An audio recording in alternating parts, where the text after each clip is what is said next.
Avec l'appui de l'OMS, la réduction de la mortalité maternelle et néonatale est prometteuse. C'est ce qui ressort du 5e congrès, édition 2021, de l'Association de gynécologie obstétrique du Burundi, AGOB en sigle. Tenu les 9 et 10 décembre 2021, ce congrès visait essentiellement à renforcer les connaissances et les pratiques du personnel soignant afin d'améliorer la qualité des soins maternels et néonatales. Car nombreuses sont les femmes qui décèdent pendant l'accouchement et même après. Pour preuve, les dernières enquête datant de 2016-2017 révèle que pour 100 000 naissances vivantes, 334 femmes perdent la vie des suites d'accouchement. Ces chiffres-là interpellent toutes les nations pour qu'il y ait le moindre taux de mortalité maternelle et néonatale. Alors dans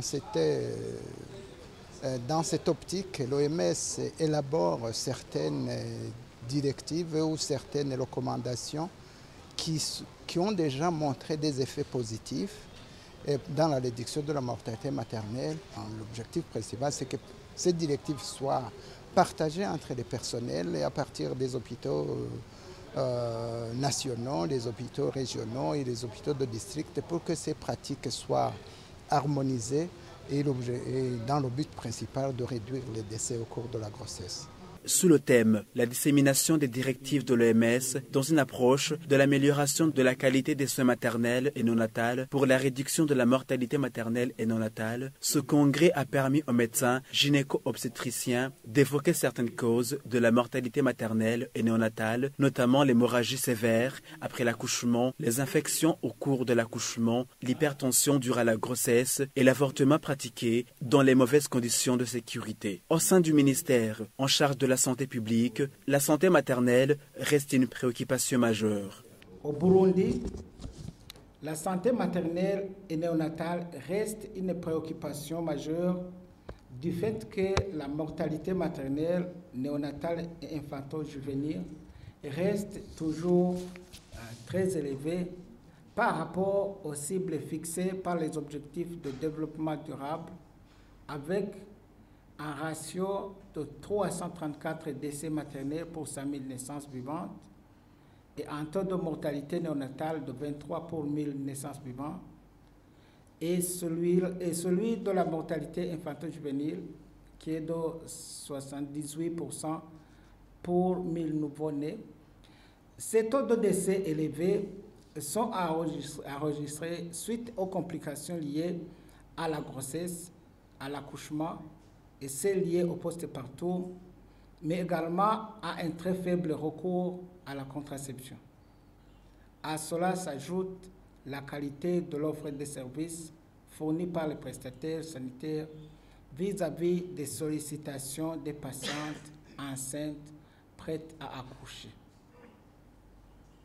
Beaucoup d'études ont clairement démontré que seul le système de santé offrant les services de soins obstétricaux et néonatales d'urgence de haute qualité auront un impact net sur la mortalité maternelle et néonatale.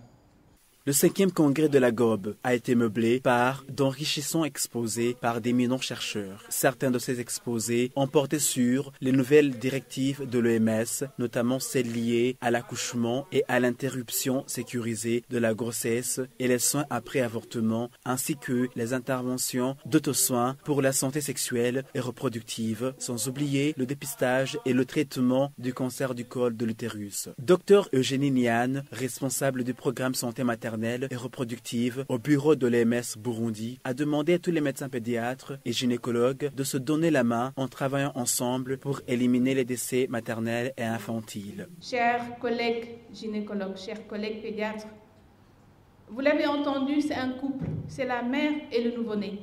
Donc je vous incite à travailler également en couple dans nos salles de maternité. Vous devez travailler en couple pour sauver la mère et le nouveau-né.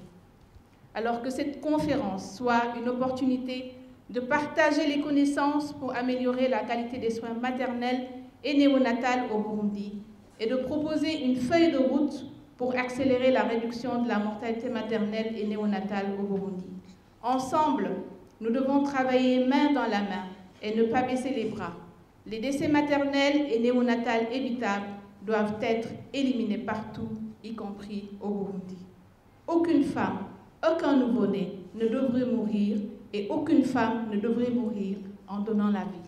Les médecins présents au congrès en ont appelé au gouvernement de mettre en place une plateforme incluant tous les acteurs de la santé pour élaborer un plan d'accélération. Ils ont également recommandé au pouvoir public d'équiper les centres de santé, les hôpitaux et renforcer les capacités du personnel des hôpitaux.